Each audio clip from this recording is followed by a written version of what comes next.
rapidly realign our own economy to mimic nature's economy and work in harmony with it. I will be convening a broad range of industry and issue roundtables, including, but not limited to, aviation, water, carbon capture and storage, shipping, forestry, plastics, financing, digital technology. The King's vision, how Charles III is reshaping Britain's urban future. Right. Before we dive into this absolute game-changer of a story, if you're passionate about British politics and the forces quietly reshaping our nation, hit that subscribe button now. Trust me, you'll want to be part of this conversation as we unpack the most fascinating political developments across the UK. Now then, imagine this. The very man who was once ridiculed by Britain's architectural elite for calling proposed National Gallery extension a monstrous carbuncle is now having the last laugh. King Charles III, with his decades-long crusade for traditional architecture and sustainable communities, has quietly orchestrated one of the most significant urban planning revolutions in modern British history. And here's the kicker. The government is about to announce 12 new towns built entirely around his vision. This isn't just about bricks and mortar, mind you. This is about power, influence, and how a future king spent 40 years playing the long game whilst being dismissed as an eccentric with a passion for talking to plants. What we're witnessing is nothing short of vindication on a royal scale, and the implications for British society are staggering. Let's rewind to 1984, shall we? A young Prince Charles stood before the Royal Institute of British Architects and delivered what would become one of the most controversial speeches in architectural history. He didn't mince words. He called the proposed Sainsbury Wing extension to the National Gallery a monstrous carbuncle in the face of a much-loved friend. The architectural establishment was apoplectic. How dare this privileged royal criticize their modernist vision? How dare he champion the old over the new, the traditional over the progressive? But here's where it gets deliciously ironic. Whilst the critics were sharpening their pencils and the press was having a field day, Charles was quietly building his case, stone by stone, community by community. He wasn't just throwing around fancy words. He was creating living, breathing examples of his philosophy. Poundbury in Dorset became his laboratory, his proof of concept that would eventually silence his detractors. Fast forward to today, and we have TV architect George Clark, a man who knows a thing or two about what makes communities work, admitting that Charles was absolutely right all along. He was absolutely slammed down by the architectural establishment, Clark reflects, but now there's been what he calls a sea change. The younger generation of architects, they are singing from Charles S.M. sheet, focusing on buildings that are sensitive to local places and actually consider what the public wants. And why shouldn't they? Look at what we got from the architectural arrogance of the 1960s and 70s. Brutal concrete towers that became synonymous with social decay. Housing estates that look more like prison blocks than homes. Communities designed by architects who seem to have forgotten that real people would actually have to live in these spaces. Clark doesn't pull his punches here. He calls it devastating for parts of Britain and describes the architectural arrogance as being off the scale. But here's where Charles's vision becomes absolutely brilliant in its simplicity. Whilst the architectural establishment was obsessing over statement pieces and ego-driven designs, he was asking the most fundamental question of all: what makes a place somewhere people actually want to live? Not just survive, not just exist, but truly live and thrive as part of a community. The answer, it turns out, isn't rocket science. It's walkable streets where you might bump into your neighbor. It's public spaces where children can play safely whilst parents chat. It's local shops within walking distance, not some soulless retail park you need a car to reach. It's using materials that belong to the landscape, not importing some fashionable facade that screams, "Look at me," while saying nothing about the place it inhabits. Take Poundbury, for instance. When it was first announced, the critics had an absolute field day. They called it pastiche, a theme park, a backward-looking fantasy. But here's what those critics missed. People actually wanted to live there. Not just the wealthy middle classes you might expect, but families from all backgrounds who recognized something that had been missing from modern development. Genuine community spirit built into the very fabric of place. George Clark gets this completely. He grew up in Washington, one of the post-war new towns in the Northeast, and he remembers it fondly as a very humane piece of design. Low-density houses, amazing landscaping, proper infrastructure. It wasn't about making architectural statements. It was about creating fantastic places to live. That's a vision Charles has been championing all along, and now it's about to go national. The government has received over 100 proposed sites for these new Charles-inspired towns. Each one is expected to house at least 10,000 people, and they are all being designed around principles that would have seemed revolutionary 40 years ago but now feel like common sense. They'll be walkable, environmentally sustainable, and built with what officials are calling gentle density. Think terrace housing and mansion blocks rather than soul-crushing tower blocks. But here's where this story gets really politically fascinating. This isn't just about housing policy or urban planning. This is about soft power and long-term influence in ways that would make Machiavelli proud. Charles spent decades being portrayed as an interfering prince, sticking his nose into matters that weren't his concern. The establishment treated him as a well-meaning but ultimately irrelevant voice. Meanwhile, he was systematically building alliances, creating examples, and waiting for the moment when Britain would be ready to listen. That moment has arrived, and it's arrived with a housing crisis that makes the solutions not just attractive but essential. When young people are mortgaging themselves up to the hilt for poorly-built houses on estates with no character or community facilities, Charles' vision of well-designed, sustainable communities starts looking less like royal indulgence and more like national necessity. The timing couldn't be more perfect politically either. Labour's commitment to building 1.5 million new homes needs to be more than just hitting numerical targets. They need these homes to actually improve people's lives, to create communities rather than just housing units. Charles' model offers exactly that, a proven template for development that puts human flourishing at its center. And let's be brutally honest about what this represents in terms of political influence. Charles has managed to embed his personal vision into government policy without ever holding elected office. He has achieved something that politicians spend entire careers trying to accomplish. He's changed the national conversation and shifted policy in his direction through patience, persistence, and the gradual accumulation of evidence. The international dimension of this story is equally compelling.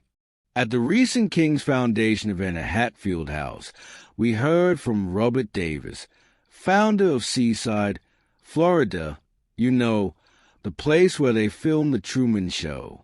Davis openly acknowledges Charles' influence alongside the Regency designs of Bath and Renaissance Siena. This isn't just about British towns anymore. Charles' vision is being exported globally as a model for sustainable urban development.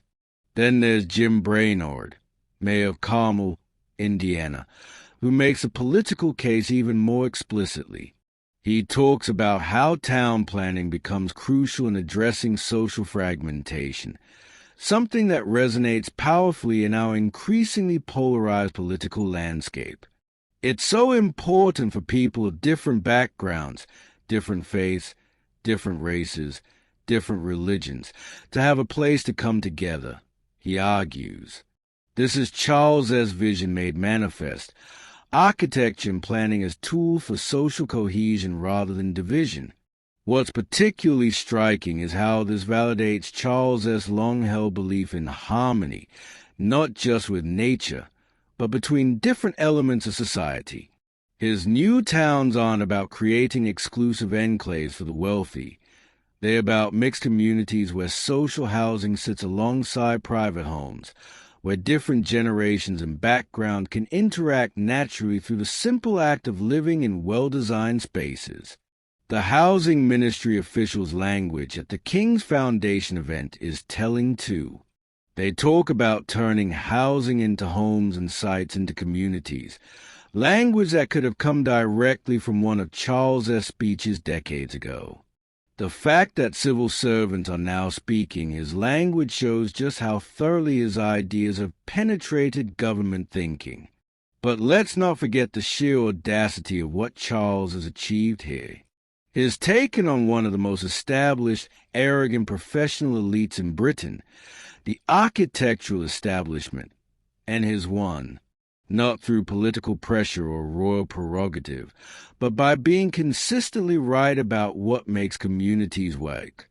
The monstrous carbuncle speech that made him a laughingstock in 1984 now reads like prophecy. The 12 new towns about to be announced represent more than just housing policy. They are vindication of a 40-year campaign that was dismissed, ridiculed, and ignored by people who should have known better. They are proof that sometimes the supposed amateur knows more about real life than the professional experts. And they are evidence that in politics, as in architecture, the long game often beats the quick fix. What makes this even more delicious is watching the very establishment that once mocked Charles now scrambling to claim credit for his ideas. Suddenly, everyone's always believed in walkable communities and gentle density. Everyone's always understood the importance of local materials and public spaces. The hypocrisy would be breathtaking if it weren't so predictable. George Clark deserves credit for his honesty here. He is willing to admit that Charles was right and the establishment was wrong, even when it might not be fashionable to say so. His description of Charles' estates as places where people actually want to live, really well-designed, traditional pieces of architecture, sustainably done, high-quality windows, with beautiful public spaces, should shame every architect who spent decades dismissing this approach as backward-looking nonsense. The broader political implications of this story extend far beyond housing policy. Charles has demonstrated something that should worry established elites across every sector. Patience and principle can triumph over institutional arrogance. He has shown that being right matters more than being fashionable, and that persistence can overcome even the most entrenched professional prejudice. For Labor, embracing Charles's vision represents both an opportunity and a challenge. The opportunity is obvious. He is a proven model for creating the kind of communities that can help heal Britain's social divisions whilst addressing the housing crisis. The challenge is political. How do you champion ideas associated with the monarchy whilst maintaining your credentials as a party of change? But perhaps that's a genius of Charles's approach. By focusing relentlessly on what works rather than who gets credit, he's created ideas that transcend traditional political boundaries. Conservative voters can appreciate the emphasis on tradition and community values. Labor supporters can embrace the focus on social housing and environmental sustainability. Liberal Democrats can celebrate the walkable, people-centered approach to development. This is soft power at its most effective. Influence exercised not through commands or pressure, but through the gradual demonstration that your ideas simply work better than the alternatives. Charles has spent 4 decades building this case, and now is seeing it accepted not just in Britain but internationally. The announcement of these 12 new towns will mark a watershed moment in British politics and planning. They will represent the triumph of human-scale development over architectural ego, of community building over profit maximization, and of long-term thinking over short-term fixes. Most importantly, they'll prove that sometimes the establishment gets it spectacularly wrong, and sometimes the person everyone dismisses as an eccentric turns out to be the only one talking sense. So there we have it. King Charles III, once marked as a prince who talked to plants, is now reshaping Britain's urban landscape in his own image. The architectural establishment that once dismissed him is now following his lead. The government that once politely ignored his interventions is now implementing his vision wholesale. And the critics who once called his ideas backward-looking pasties are watching those ideas become the foundation for Britain's urban future. It's a remarkable political story, a stunning personal vindication, and quite possibly the most important housing policy development in decades. The 12 new towns about to be announced won't just house people. They'll stand as monuments to the power of being right, staying patient, and never giving up on your vision, no matter how many experts tell you you're wrong. That's the power of playing the long game in British politics. Sometimes vindication takes 40 years, but when it comes, It's absolutely worth the wait. And if you want to stay ahead of stories like this that are reshaping British politics in ways most people haven't even noticed yet, make sure you're subscribed to UK Connors. We'll be here when the next seismic shift happens, ready to explain exactly how it all connects and why it matters more than anyone's telling you.